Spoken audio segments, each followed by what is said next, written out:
Hello everyone, this is the another video of economics, Indian economic development, chapter 3, and this is the last video of this chapter and this unit 1. In this video we discuss about the WTO, World Trade Organization. This is the very important topic regarding examination, because this year comes a question on single marks, 1 marks comes in examination, and very easy and very important topic. So आइए शुरू करते हैं इस topic को. WTO world trade organisation. WTO की शुरुआत की अगर हम बात करें, इसके ओरिजिन की बात करें, तो WTO का नाम इससे पहले था GATT, यानी कि GATT general agreement on trade and tariffs एक ऑर्गेनाइजेशन था. उसको हमने मॉडिफिकेशन करके उसका मॉडिफिकेशन हुआ, देन उसके बाद उसका नाम चेंज करके कर दिया WTO. ठीक है, तो ये क्वेश्चन था, उसका आंसर था GATT जो बोर्ड में आया था. बहुत सारे बच्चों ने आंसर गलत दिया, कुछ बच्चों ने आंसर सही भी दिया. सो मैं आपको फिर से रिवाइज करा दूं कि प्रेयर टू WTO से पहले general agreement on trade and tariffs GATT was established as global trade organization. ये 23 कंट्रीज़ में इसमें इन्वॉल्व थे और 1948 में ये इस्टेब्लिश हुआ था. फिर से ध्यान दें, 23 कंट्रीज़ इसमें इन्वॉल्व थे और 1948 में ये इस्टेब्लिश हुआ था GATT, general agreement on trade and tariffs. Okay, so GATT was set up to administer all multilateral trade agreements. जो GATT था उसका सेटअप किया था, उसका एडमिनिस्ट्रेशन था जो आपके एग्रीमेंट्स थे कंट्रीज़ के बीच में, या अपॉर्चुनिटीज़ प्रोवाइड कराना था कंट्रीज़ को, इक्वल राइट्स प्रोवाइड कराना था. आप कह सकते हैं इजीली ट्रेड को इजी बनाना था. जो वर्ल्ड ट्रेड था, विश्व व्यापार था, उसको क्या बनाना था, इजी बनाना था. ओके, लेकिन उसमें कुछ मॉडिफिकेशन की ज़रूरत थी. वो मॉडिफिकेशन करके 1995 में उसका नाम चेंज करके कर दिया गया WTO, world trade organization. Okay, लेकिन ये जो WTO था ये GATT से कह सकते एक हायर वर्जन था. ठीक है, यानी कि इसमें कुछ और ज़्यादा एडवांसमेंट थे, कुछ रूल्स कुछ चेंज किए गए, कुछ और कह सकते हैं सहूलियतें उन कंट्रीज़ को दी गई. ओके, तो फिर से एक बार देख लेते हैं. जो GATT है, general agreement on trade and tariffs, ये 1948 में इस्टेब्लिश हुआ था. 23 कंट्रीज़ में इन्वॉल्व थे और GATT का जो मेन एम था वो था एडमिनिस्टर को इस्टेब्लिश करना और इक्वल अपॉर्चुनिटीज़ प्रोवाइड कराना उन कंट्रीज़ के बीच में जो इसमें इन्वॉल्व हैं इंटरनेशनल मार्केट में. ओके, देन उसके बाद 1995 में इसका नाम चेंज करके कर दिया गया WTO, वर्ल्ड ट्रेड ऑर्गेनाइजेशन. इसमें कुछ और सहूलियतें जोड़ दी गई कंट्रीज़ के लिए. So the WTO agreements cover trade in goods as well as service, यानी कि जो WTO था उसमें गुड्स के साथ साथ सर्विसेज को भी इसमें जोड़ दिया गया, जिससे कि इंटरनेशनल ट्रेड में सहूलियत मिले और विश्व व्यापार में इनको फैसिलिटी मिले. ओके, यहाँ केवल गुड्स की बात नहीं की जा रही थी WTO में, सर्विसेज बेटर सर्विसेज प्रोवाइड कराना भी इसका एम है. एट प्रेजेंट में इसके 164 मेंबर्स हैं कंट्रीज़. ठीक है, जबकि उस वक्त कितने थे GATT के 23. GATT के कितने थे 23. मैं आपको फिर से दिखा दूँ, 23 कंट्रीज़ थे इसमें और 1948 में इस्टेब्लिश हुआ था GATT.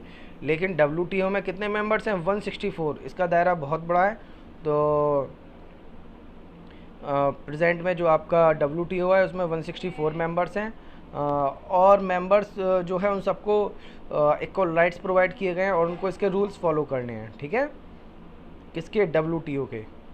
ओके, और as an important member of WTO India इसका एक इम्पोर्टेंट मेंबर है और इंडिया इसके सारे रूल्स फॉलो करता है, रेगुलेशंस फॉलो करता है और उसके साथ साथ वर्ल्ड के साथ इंटरेक्ट करता है इंटरनेशनल ट्रेड में. ओके, देन उसके बाद है India has keep commitments made to WTO. India has taken reasonable steps liberalise trade by removing quantities restrictions on import and reducing tariff rates. ये बहुत इंपॉर्टेंट पॉइंट है. India के साथ जो इसके कमिटमेंट्स थे इंडिया ने वो कमिटमेंट पूरे किए. इंडिया के साथ जो WTO के साथ इंडिया के जो कमिटमेंट थे वो इंडिया ने कमिटमेंट पूरे किए और इसने अपने एक रीज़नेबल स्टेप्स लिए जिनमें लिबरलाइज कर दिया किसको, ट्रेड को, इंटरनेशनल ट्रेड को, जो कि यहाँ पे इन्होंने लगा रखे थे क्वांटिटेटिव रेस्ट्रिक्शंस। वो क्या थे, कोटा पॉलिसी। वो क्या था, कोटा। वो इन्होंने क्या कर दिया, हटा दिया। क्या कर दिया, इम्पोज कर दिया, रिमूव कर दिया, सॉरी रिमूव कर दिया, इम्पोज नहीं रिमूव कर दिया ऑन इम्पोर्ट्स, ठीक है। And reducing tariff rates. Tariff rates क्या था, ध्यान दें, टैरिफ रेट्स क्या था बताइए, इस पर हम बहुत डिस्कस कर चुके हैं। Tariff rates is a type of tax imposed on imports to protect domestic goods. Okay, tariff क्या है, टैरिफ एक टाइप का टैक्स है जो इम्पोर्ट्स पर इम्पोज किया जाता है, जिससे कि इम्पोर्ट्स क्या हो जाएं, कॉस्टली हो जाएं, महंगे हो जाएं। उनसे क्या होगा, हम अपनी डोमेस्टिक प्रोडक्शन को प्रोटेक्ट कर सकते हैं। क्योंकि इंटरनेशनल मार्केट में जब फॉरेन से हम लोग प्रोडक्ट को इंपोर्ट करते हैं तो प्रोडक्ट बेटर क्वालिटी के और चीपर प्राइस के होते हैं, तो उनके सामने हमारे डोमेस्टिक प्रोडक्ट उस कंपटीशन में कॉम्पीट नहीं कर पाते हैं। तो अपने डोमेस्टिक प्रोडक्ट को, अपनी इंडस्ट्रीज़ को प्रोटेक्ट करने के लिए हम एक टैरिफ टैक्स लगाते हैं। उसको भी हमने यहाँ क्या कर दिया, रिड्यूस कर दिया। क्यों, क्योंकि हमारे WTO के साथ क्या थे, रूल्स थे, उनको हमें क्या करना था, फॉलो करना था। ओके, अब इसके कुछ फंक्शंस हैं, बहुत इजी हैं। और फंक्शंस का जो मेन एम है, वो एम क्या है, फंक्शंस का जो मेन एम है वो यही है, इंटरनेशनल मार्केट में इक्वलिटी लाना और सबके लिए, हर कंट्री के लिए जो भी इसके मेंबर्स हैं, बेटर अपॉर्चुनिटीज प्रोवाइड कराना, उनको फैसिलिटी प्रोवाइड कराना। किसके लिए, गुड्स एंड सर्विसेज के लिए। To facilitate international trade both bilateral and multilateral trade through removal of tariffs as well as non tariff barriers. एक बार हम यहाँ फिर से डिस्कस करेंगे what is the bilateral and multilateral trade, because ये टॉपिक इस साल एग्ज़ाम में भी आए हैं एंड ये टॉपिक हमने प्रीवियस वीडियो में, यानी कि जो हमारा लास्ट वीडियो है वहाँ भी हमने डिस्कस किए थे। तो what is the bilateral trade, bilateral trade between two countries, यानी कि ऐसी ट्रेड जो टू कंट्रीज़ के बीच में हो रही है, या उस व्यापार में, उस ट्रेड में जो टू कंट्रीज़ इन्वॉल्व हैं, that is bilateral trade. And multilateral trade, this is the it refers trade between more than two countries, यानी का ऐसा ट्रेड जिसमें more than two countries involve हैं। Okay, this is the multilateral trade. And through removal of tariffs as well as non tariff barriers, ये भी इस साल exam में आए हैं, 3 मार्क्स का कंप्लीट एक क्वेश्चन था एंड ये हमने लास्ट वीडियो में भी डिस्कस किया था। तो इसको यहाँ हम एक बार फिर से रिवाइज करेंगे। What is the tariff barriers. So tariff barriers क्या है बताइए, टैरिफ बैरियर्स है आपका imposed on imports is a type of tax, यानी कि एक टाइप का टैक्स होता है टैरिफ, और इसको हम किस पे इम्पोज करते हैं, इम्पोर्ट्स पे, जिससे क्या होगा, इम्पोर्ट्स कॉस्टली हो जाएंगे और हम अपने डोमेस्टिक गुड्स को प्रोटेक्ट कर पाएंगे इंटरनेशनल कंपटीशन से। Okay, as well as non tariff barriers. तो आप बताएं नॉन टैरिफ बैरियर्स क्या होता है। Non tariff barriers are the quantitative barriers. क्या है, क्वांटिटेटिव बैरियर्स, यानी कि हम बैरियर्स लगा लेते हैं इंपोर्ट पे, maximum limit of import. Suppose date मेरे को मोबाइल इंपोर्ट करने हैं तो, और हमारे गवर्नमेंट ने बैरियर लगा दिया कि आप 100 यूनिट पर डे से ज़्यादा इंपोर्ट नहीं कर सकते, बेशक आपकी कंट्री की डिमांड कितनी भी हो। सो उससे क्या होगा कि आप मैक्सिमम 100 यूनिट ही पर डे आप क्या कर पाएंगे, इंपोर्ट कर पाएंगे। तो ये क्या होता है, नॉन टैरिफ बैरियर्स है। तो बैरियर्स ही, पर कैसा है, नॉन टैरिफ है, यानी कि यहाँ टैक्स की कोई बात नहीं की जाएगी। ओके, अब बात करते हैं to establish the rule based trading regime in which nation can not place arbitrary restrictions on trade, यानी कि एक रूल इस्टेब्लिश किया जाता है जिससे कि और देश उसको क्या टू इस्टेब्लिश है rule based trading regime in which nations can not place arbitrary restrictions on trade, जैसे कि विश्व व्यापार में और देश मना नहीं कर सकते गुड्स को इंपोर्ट करने से। Okay, to enlarge production on and trade of services, to enlarge production and trade of services, आप अपने प्रोडक्शन को बढ़ा सकते हैं और अपनी सर्विसेज को, क्योंकि हम वर्ल्ड मार्केट में इनको क्या कर सकते हैं, वर्ल्ड मार्केट में ला सकते हैं, वर्ल्ड की मार्केट में इनके साथ व्यापार कर सकते हैं। To ensure optimum utilisation of world resources, हम सुनिश्चित कर सकते हैं, हम इंश्योर हो सकते हैं ऑप्टिमम यूटिलाइजेशन के लिए वर्ल्ड के रिसोर्सेज के साथ में, क्योंकि यहाँ WTO में हम वर्ल्ड के साथ बिजनेस करते हैं या अपने बिजनेस को कहीं भी किसी भी देश में उसके मेंबर्स जो भी जिस कंट्रीज़ में वहाँ तक ले जा सकते हैं। टू प्रोटेक्ट द एनवायरनमेंट, यहाँ एनवायरनमेंट को भी प्रोटेक्ट करने की बात की जाती है WTO में, यानी कि एनवायरनमेंट को भी नुकसान नहीं होना चाहिए। एक्चुअली होता है क्या है कि जो हम कहते हैं कि हम चाइनीज़ आइटम को बैन क्यों नहीं कर पा रहे हैं, तो हम खुद नहीं खरीद सकते, लेकिन गवर्नमेंट उन आइटम को कंट्री में आने से रोक नहीं सकती। आप समझ रहे हैं? जो आपका सेकंड वाला पॉइंट है, to establish a rule based trading regime in which nations can not place arbitrary restrictions on trade, यानी कि कोई भी देश जो कि इसका मेंबर है और मेंबर कंट्री के प्रोडक्ट को अपने कंट्री में आने से ईजिली नहीं रोक सकता। उसके लिए उनके पास सॉलिड रीज़न होने चाहिए, ठीक है ना। लिखा हुआ है Nations can not place arbitrary restrictions on trade, यानी कि वहाँ पर इन पर रेस्ट्रिक्शंस नहीं लगा सकते। हालांकि पब्लिक ना खरीदे वो एक अलग बात है, आप समझ रहे हैं। इसलिए हम जैसे कहते हैं कि चाइनीज़ प्रोडक्ट हम लोग ना खरीदें ऐसा अच्छा है, लेकिन गवर्नमेंट ही क्यों आने देती है ना। कई बार मार्केट में देखने में आता है, लोग कहते हैं कि हम तो चाइना नहीं जाते सामान लेने, मार्केट में क्यों गवर्नमेंट आने देती है। गवर्नमेंट उनको मार्केट में आने ना दे, इंडिया को की जो कंपनी उनको परचेज ही ना करें, लेकिन ऐसा नहीं है। ये WTO के कुछ रूल्स होते हैं, इंटरनेशनल मार्केट के कुछ रूल्स होते हैं, तो उनके अकॉर्डिंग पब्लिक उन प्रोडक्ट्स को बैन कर सकती है, खुद ना खरीदे ये एक अलग बात है, लेकिन गवर्नमेंट उनको विदाउट प्रॉपर और सॉलिड रीज़न इंपोर्ट करने से नहीं रोक सकती, क्योंकि ये उनके रूल्स होते हैं। Okay, so should India B a member of WTO, ये बहुत इंपॉर्टेंट क्वेश्चन है। क्या इंडिया को WTO का मेंबर होना चाहिए? तो कुछ इकोनॉमिस्ट कहते हैं होना चाहिए, और some economist are says there is no need to be a member of WTO of India, यानी कि कुछ मेंबर्स कहते हैं कि इंडिया को WTO का मेंबर होना चाहिए, कुछ कहते हैं नहीं होना चाहिए। तो आइए देखते हैं। तो कुछ स्कॉलर्स कहते हैं कि इंडिया को WTO का मेंबर नहीं होना चाहिए, उसके लिए उनके पास सॉलिड रीज़न भी है।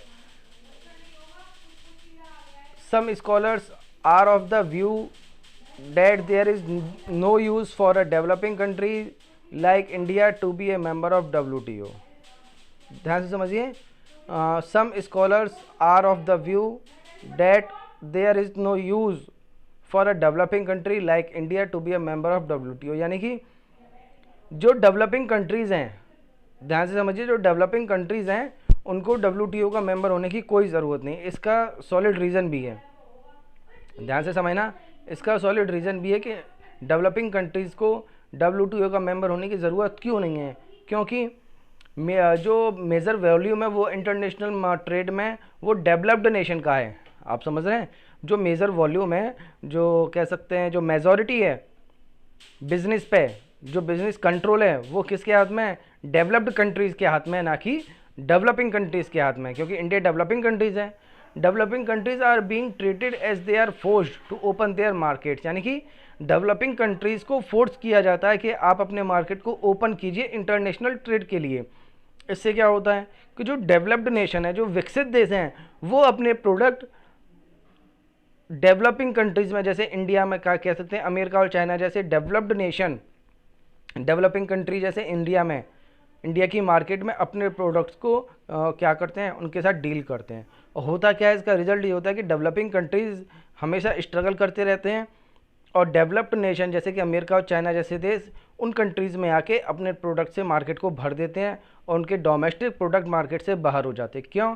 क्योंकि जो विकसित डेवलप्ड कंट्रीज़ हैं जैसे अमेरिका और चाइना, इनके प्रोडक्ट क्वालिटी में और प्राइस वाइज दोनों में ही बेटर होते हैं, और डोमेस्टिक कंट्री, डेवलपिंग कंट्रीज़, विकासशील देश जैसे कि इंडिया, इनके प्रोडक्ट मार्केट में उनके साथ कंपटीशन नहीं कर पाते। और इसका फ़ायदा ज़्यादातर जो मिल रहा है वो डेवलप्ड नेशन को मिल रहा है, विकसित देश को मिल रहा है, अमेरिका और चाइना जैसे देशों को मिल रहा है। इसलिए इकोनॉमिस्ट कहते हैं कि डेवलपिंग कंट्रीज़ को WTO का मेंबर नहीं होना चाहिए, क्योंकि WTO के मेंबर होने पे इनकी इकोनॉमी को, इनकी मार्केट को केवल यूज़ किया जाता है, इनको कोई फ़ायदा खास नहीं दिया जाता। और डेवलपिंग कंट्रीज़ की मार्केट इतनी ज़्यादा डेवलप नहीं होती, इतनी ज़्यादा स्ट्रॉन्ग नहीं होती है कि वो डेवलप्ड नेशन की मार्केट में जाके अपने प्रोडक्ट के साथ कॉम्पिटिशन कर सकें। क्यों? क्योंकि वो अपनी डोमेस्टिक मार्केट ही नहीं बचा पा रहे हैं।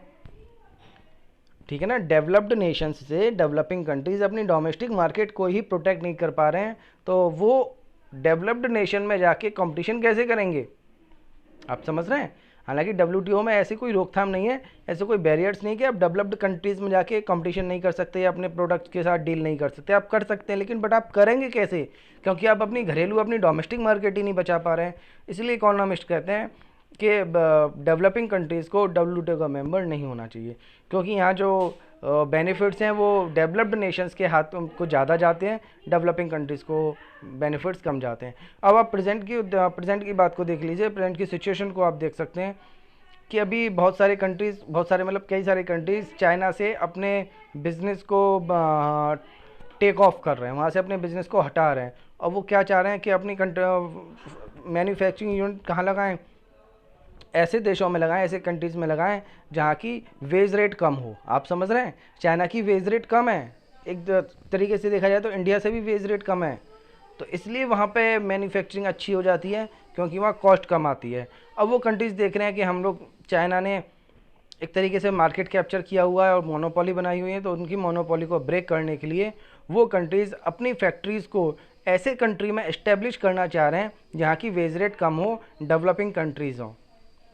ठीक है, तो उनके लिए सबसे अच्छा ऑप्शन इंडिया है। हालांकि इसका फ़ायदा इंडिया को मिलेगा, यहाँ पे क्या होगा कि एम्प्लॉयमेंट जनरेट होगा, एम्प्लॉयमेंट जनरेट होने के साथ में इकोनॉमी का फ्लो बढ़ेगा, गवर्नमेंट को रेवेन्यू मिलेगा, तो बहुत सारे फ़ायदे हैं इसके भी अपने। ठीक है, तो इस तरीके से एक बार हम इसका रिवीजन कर लेते हैं। डब्ल्यूटीओ का इम्पोर्टेंट टॉपिक है हमारे यूनिट में, इस चैप्टर में। सो बेसिकली हमको नॉलेज भी होनी चाहिए कि डब्ल्यूटीओ होता क्या है। तो डब्ल्यूटीओ क्या है कि वर्ल्ड ट्रेड ऑर्गेनाइजेशन है। डब्ल्यूटीओ से पहले इसका नाम था GATT, general agreement on trade and tariffs. ये एस्टेब्लिश हुआ था 1948 में 23 कंट्रीज़ के साथ में, लेकिन धीरे धीरे इसमें क्या हुआ कि चेंजेस होते गए, और जो जीएटीटी का मेन एम था वो इक्वल अपॉर्चुनिटीज़ प्रोवाइड कराना था कंट्रीज़ को। बाद में 1995 में जीएटीटी को ही कन्वर्ट करके डब्ल्यूटीओ बना दिया गया, और इसमें कुछ रूल्स बढ़ा दिए गए। और जब ये जीएटीटी से डब्ल्यूटीओ बना 1995 में, तब इनके जो पार्टिसिपेट कंट्रीज़ थे, जो मेंबर्स थे, वो 164 हो गए। और इनका उद्देश्य क्या था, गुड्स के साथ साथ सर्विसेज भी, सर्विसेज की फैसिलिटी भी प्रोवाइड करना। और इनका जो एम था वो था इक्वलिटी लाना और इंटरनेशनल ट्रेड को इम्प्रूव करना, आगे बढ़ाना।